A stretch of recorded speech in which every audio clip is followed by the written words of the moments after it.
This is ISACA's Page 2 podcast. Thanks everyone for joining us today. I'm Jon Brandt, ISACA's Information Security Professional Practices Lead, and I'm excited to be here with Renju from HCL Technologies. Renju, thank you so much for joining us. If you wouldn't mind giving our listeners and our viewers a little bit of background in your current role. Thanks, John. It's my pleasure to be part of this particular event and session with you. My name is Renju Varghese. I am the fellow and chief architect for cybersecurity and GRC at HCL. Been part of this team for the last 22 years. As part of my day-to-day function that I do with my different clients is to understand their needs, identify where do they stand, what should be the roadmap, how do they plan to address their cybersecurity and GRC portfolio, as well as the landscape and what should be the roadmap and how they go about achieving it, along with identifying what should be the newer trends, activities that we see, and how we should be working and helping each one of our clients to be at their best on the responses, detection, and protecting themselves from cybersecurity threats. Wow, that's a lot of time that you've been at HCL there. You've obviously seen a lot of different things. You know, the industry kind of evolving over time. Really eager to hear what your insights are and your perspectives as we kind of talk about the ISACA State of Cybersecurity Part 2 report, which HCL was a sponsor of. So we're just going to jump right into this. You know, nothing has been normal for the last year or two. But what stands out to you most about the current state of the cyber threat landscape? Yeah, I think one of the most interesting aspects has been, if you look at the time that was the last 18 months, which was, or just over 18 months, which was the time for the COVID-19 pandemic. Yeah, one of the biggest aspects that we have seen is that the threat actors did not relatively take advantage of that pandemic to disrupt the client's environments. Yeah, but at the same time, we've seen higher instances of attacks that is taking place, or attempts of attacks taking place into the client's infrastructure. We've also seen a very interesting aspect was that there has been a reduction of insider threats, while there has been a more prevalent increase in the fact of social engineering and using social engineering, trying for breaking into the network environment to infiltrate and make an attempt to disrupt. So that's been a very interesting fact. The last is with respect to the remote working models have been mandated or have been forced on most organizations as part of the pandemic. And what we started to also see as part of this report is where these remote working models are driving a better adoption of newer strategies such as SASE and Zero Trust that the clients would want to adopt and use those strategies to improve their cybersecurity postures. So let me ask you, this is really kind of outside of the report, but based on all of the other reporting that you might follow and then your own personal experience, within your day-to-day job, would you say that, COVID-19 has really it broke the business as usual mindset? Did it make it easier for people to gain executive buy-in to do things a little differently? Yeah, I think it did bring in a lot of focus from the executives or the board, as well as the senior executives of the organization, to look at cybersecurity in a much more serious light. And that has brought in a much more focus from the executives, but from the normal cybersecurity teams, as well as the IT teams, they have been more confident in the way how they could run their systems, or they've been able to run their systems and provide for a secure computer environment. Yeah, I think those are great perspectives there.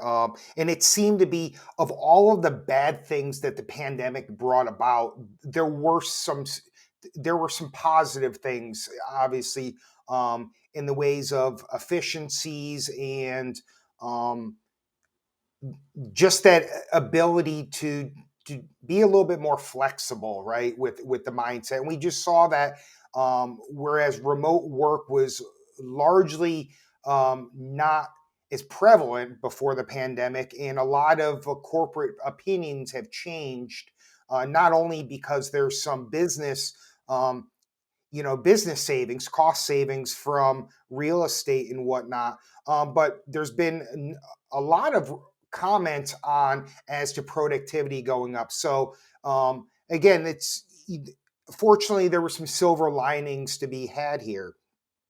As we move along here, so one of the things that came out of the report was, 77% of respondents expressed confidence in their team's ability to detect and respond to threats. And that was a increase of 3 percentage points from the year before. Did that surprise you at all, given everything, just the pandemic change, a lot of things decentralized and whatnot?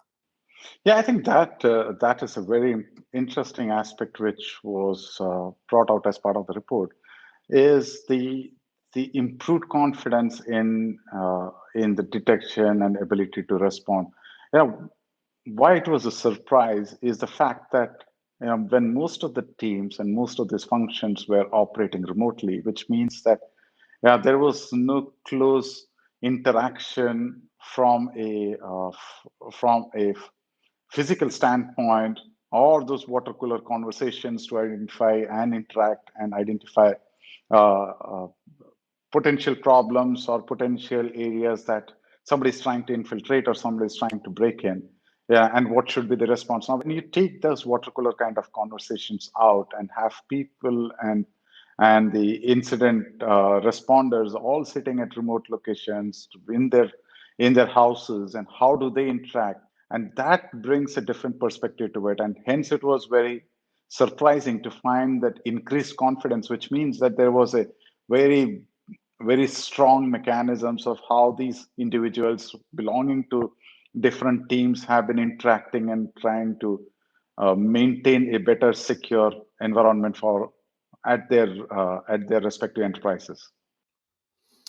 Yeah. So as I hear, as I listen to what you were saying and your thoughts there, it's almost as if by forcing operations outside of, the physical workplace where most of the people were, there was an extra emphasis on visibility, right? Because you can't protect what you don't see, or what what you don't know you have. And perhaps, with that move to a lot of essential operations being handled remotely, that security teams were able to kind of double down with a fresh perspective. Yes.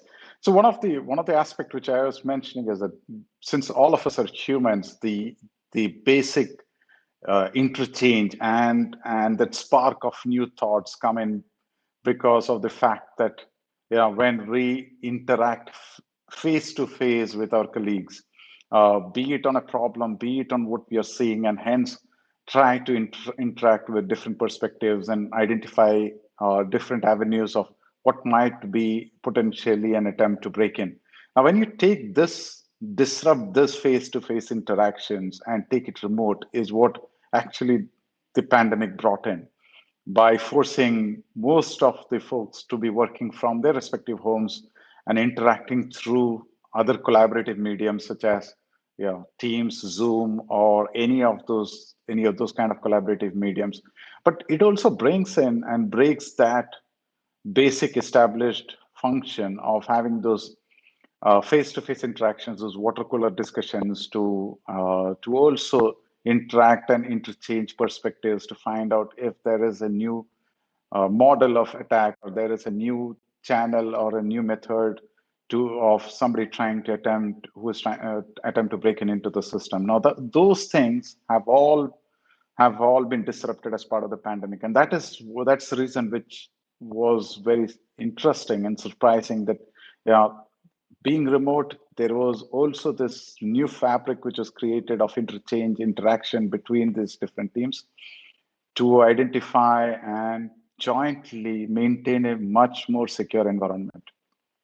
When we opened the conversation, you had touched on the fact that respondents largely didn't feel that bad actors had taken advantage of the pandemic specifically, right? Um, and that's interesting in itself because is a rule of thumb, right? Bad actors take advantage of abnormal circumstances, whether it be weather, um, you know, something like a pandemic, um, any kind of crisis, right? It's because there's that little bit of chaos that ensues there. So rightfully, as I think about that, and then we look at this point that only 5% of respondents reported fewer attacks, which on the surface makes a lot of sense. I don't think that anybody in the middle of the pandemic would have ever thought, even at that percentage, that they would think that attacks would go down, because really what we've seen is bad actors are, they're not really discriminatory, right? Like they just, if you have bad security, more than likely you become a very lucrative target because it becomes a low effort, high reward type thing. So, do you expect to see, as ISACA gets ready to release the next survey, right? Do you think into 2022 that this next report that we're going to see more people, a larger percentage report a downtick in cyber attacks, or you think that this is probably about the best that we can expect, and that a lot of people are just gonna, might even perhaps be swayed by all the increased industry reporting that's out there? I think the downtake in attacks, we will not see more respondents reporting a downtick in attacks in the next report next year. That's my take to it.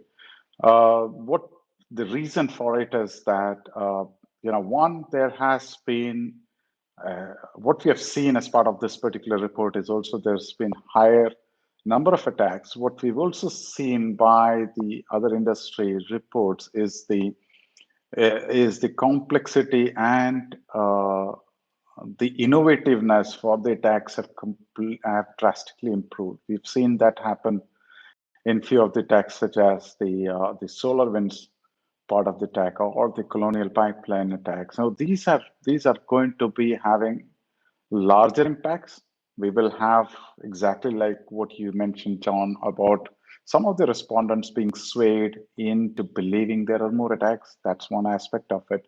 And at the same time, we'll also start to see more respondents reporting they have experienced more complex or more attempts to break into their systems. So that's what I believe is going to take place as far as we move into the next year and look at new perspectives in the next year.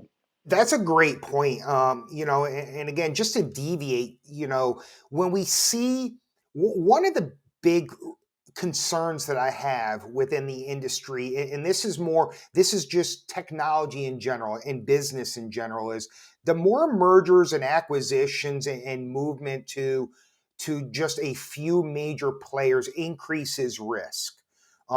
We look at outages that happen, that have happened with Microsoft Teams and Office 365, and Facebook was a very recent one, right? A lot of impact, and even today, on the day that we're recording this, Xfinity had widespread outages across the nation. So there is that, right? The internet was never created to be centralized, and yet we continue to see this trend towards consolidations, which then, for the person, such as yourself, or or anybody who's been in industry for so long, it's kind of hard to not see the writing on the wall that it becomes yes, it's going to take a more effort on the part of a bad actor, but if they're able to exploit any kind of vulnerability or disrupt anything in that particular technology or supply chain, it has a much larger effect. And to which a company, a smaller, especially smaller to medium enterprises, they could literally do everything right with the exception of maybe not have a failover for something like a SaaS application, and they have widespread business disruption. John, one of the interesting aspect to this kind of evolution of attacks or the evolution of newer models of disruption is the very basic ability to identify, yes, there is somebody sitting in, or there has been a breach, and there is going to be a potential attack, or there is going to be a potential disruption. Now that ability to detect becomes more and more critical to this fact, and that ability to detect is purely based on increased skilled uh, cybersecurity professionals who are able to look through and sieve through the different kinds of events and patterns to exactly identify something is going wrong. I think that's where this need of having better skilled and a constant requirement for upskilling and improve the current skill capability of all the cybersecurity professionals come into play. That I think that's going to be the interesting aspect too of what we are seeing from all of these attacks that's taking place, and the innovative attacks or the groundbreaking attacks that we are seeing in the last 1 year or so. You just upskilling and workforce development, that's near and dear to my heart. And what we're seeing, right, is you've obviously been in this industry a long time, and just as I have, and I think back to my early days coming up through, doing IT work predominantly. Everything we were really highly reliant upon vendor training, vendor credentialing, and when we talk about the consolidations to, there's only a couple major cloud platforms out there, right?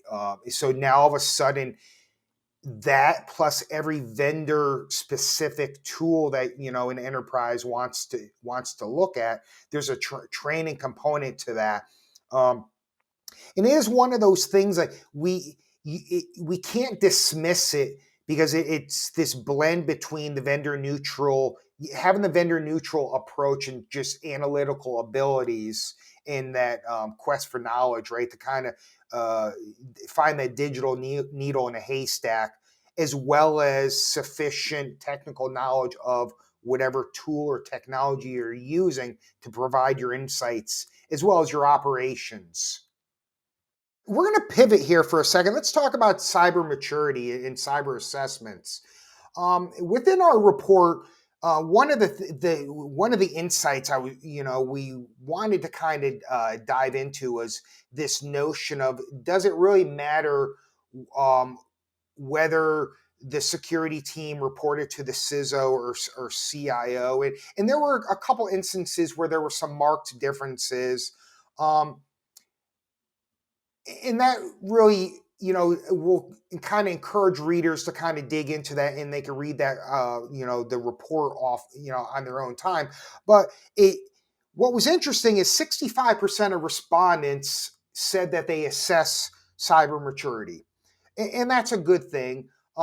However, the primary driver for why they were doing it was compliance. So, obviously, there's some concern there that whereas that might be the main driver, if that's the only reason we're doing it and we're not taking a risk-based approach, um, we have lots of reports over the years that just show that that's not a very effective way of going about it. But where do you think that cyber maturity assessments are going to fit into an enterprise's holistic program, over time? I think the most interesting aspect of cybersecurity maturity assessments, like what we saw in the report is that it's been driven more by compliance, and that is forcing many of the organizations to undertake the cybersecurity assessments. But what's also interesting coming out as part of the report is the way how the executives have been looking at the cybersecurity assessments, maturity assessments, and looking at whether that's giving the right indication of the cybersecurity posture for the organization. What's also interesting from the report is the fact that the organizations that has performed cybersecurity maturity assessments have got better staffed teams and have also got a better outlook and towards their cybersecurity budgets, and hence got better allocations for the cybersecurity budgets. That's also a very interesting aspect. But what is interesting is that while this might have started out being driven by compliance, I believe that and more organizations will start to see the advantage of having a robust or a periodic cybersecurity assessment as a regime being carried out, so as to look at the state of cyber posture that the organization is doing. What's the kind of risk that the organization is being exposed to, and are there measures or adequate measures that's being taken by the organization to reduce those risks, so as to have an improved posture? I think that's going to be a very interesting aspect, and I believe that in the coming years we'll start to see cybersecurity maturity assessments being undertaken in a much more holistic, all-encompassing fashion, but not only driven by compliance, but to determine the areas that investments has to be made and improvements will have to be made. So I think those are some really good points there, and I think one of the things that it's worth stressing is this quest for making data informed decisions, right? I think the industry largely we were plagued with a lot of reaction based buying and investments, and I recall many years ago having conversations with at some of the ISACA conferences, and this struggle, right, to convince executives. Yet we spent quite a bit of money in some investment, but in some technology and some capability, and then there's a point where it either no longer serves your needs or it never served your needs, and then having to kind of convince the CFO, why we need to basically abandon that and replace it. And I think that's some of the challenges in where I'm hearing a lot of folks talk about that rip and replace, is just not, it's not realistic. We thought for many years, well, just take it all out and start over. Well, it's not going to happen, right? So I think that some of the newer technology that are coming about seem to kind of triage that and to kind of create an umbrella of sorts around it, right? To help protect and add yet another layer to preserve what was already invested, but then kind of give some newer assurance and maybe some visibility that wasn't there before. The aspect of changing technology or replacing existing investments with newer technology or newer investments is not the only, or would no longer provide the right set of responses or protection. What is also interesting as we go through this evolution process of adoption of new technologies by business, and hence potential new avenues for securing data and providing for a secure compute environment or a secure environment for the enterprise, is the fact of more and more data points or activities which is getting reported by different systems of IT, and hence the need for adopting better solutions which can kind of help in better detection, better identification. Technologies such as artificial intelligence, or when a quantum computing aspect would kind of become more mature to be constant to be used for better predictability, for better detection, and helping the human uh, respondents to identify what should be the right response to those incidents, to the activities that's going on. I think that's where we will start to see better adoption of newer technology solutions like artificial intelligence or quantum computing in future. I think I would add on. We could just kind of put a bow on this too. That there's, I think it's hard to overlook the need for cooperation too, and the information sharing activities that exist. The ISACs or the public-private partnerships, or these global partnerships that are starting to emerge become really important, and it is, I don't know that there's any easy fix to that. There's no easy button per se, right? Because not, especially depending on the enterprise, they're very sensitive to the types of information that they share out there. What I did find promising in this year's report is we saw a marked increase in willingness by respondents to basically answer questions without defaulting to prefer not to answer. And I think that there is just it's a good indicator of what our need to kind of, we you can't go it alone, right, so to speak. Like, this is, in a hyper connected world, we're more reliant upon one another.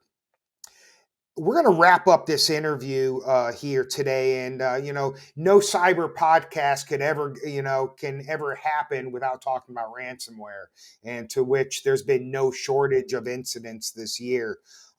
So rightfully so, it gets a lot of attention. We're not going to delve into the business decisions of in decision making about ransoms, but from your perspective and based on your experience over time, what's your advice to our listeners and our viewers here about how to better prepare themselves to deal with ransomware attacks that just continue to not only escalate but are becoming more pervasive? I think it's become more pervasive. You're right. It's also becoming more and more uh, complex. I think one of the critical things that we will have to do is identify what are the systems and data which are critical, have frequent backups. Yeah, so that there is at least a potential possibility to roll back and restore a system or data from a last known backup which is not infected by a ransomware, if in case uh, you know, if in case there has been a complete disruption. So that's the first aspect. The second critical aspect is also to look at, while we look at our applications or enterprise applications, I believe it's also important to look at alternate models of, if in case an application or a system business process is down, is there an alternate process which can be kicked in to drive and address that disruption without causing damage to the organizations. That's all that I could say to this particular response.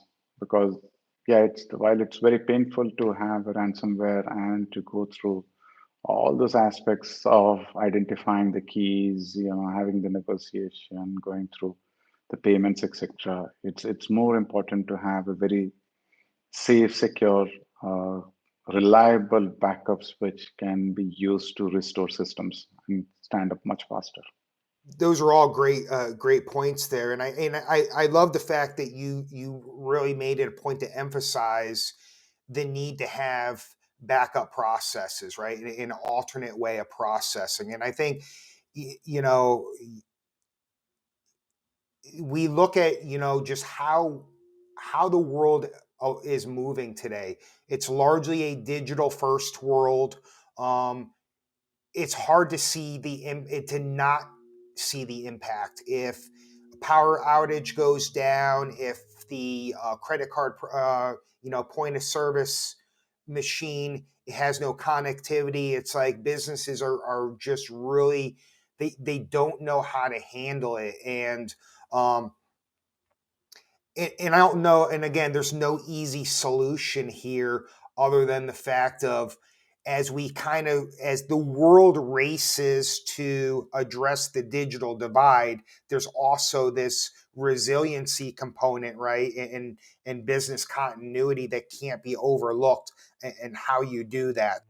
That's all the time we have today. I want to thank all of our viewers and listeners for joining us. I want to thank my guest, Renju, for his expertise in commenting on ISACA's 2021 State of Cybersecurity Part 2 report, to which his company was a sponsor this year. I hope you got as much out of this as I did. Thank you very much. We'll see you next time. Thank you. Thank you for joining us today for this episode of Page to Podcast. We hope you enjoyed this episode.